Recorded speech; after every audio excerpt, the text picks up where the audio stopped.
The Essential Guide to Game Tester Jobs: Fantasy versus Fact, Part 2. In today's lesson, we will be continuing our previous topic on fantasies, myths regarding game testing jobs.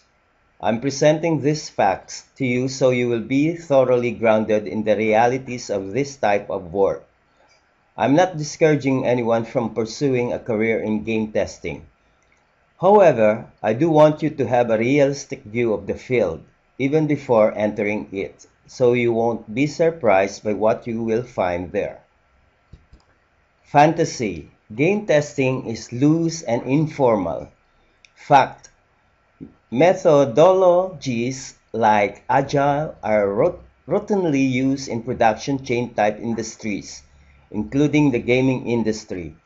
If you don't know what Agile means, it is best to familiarize yourself with how software development is performed today.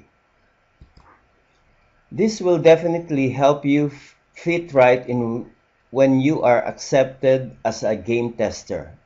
People will expect you to know what to do.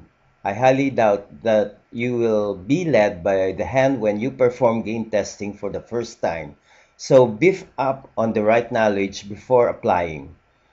If you want, you can take classes just to make sure that you are aware of what is going on when a game is being produced and fine-tuned prior to its release to the market. Fantasy. Game testers will only have to worry about the version of the game before the final release. Fact.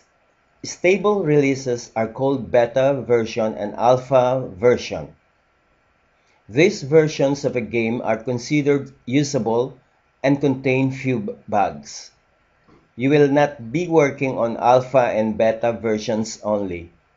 You will be concerned with the rough cut versions of the game. The alpha and beta will be released after quality testing has been performed on the pre-beta versions of the game.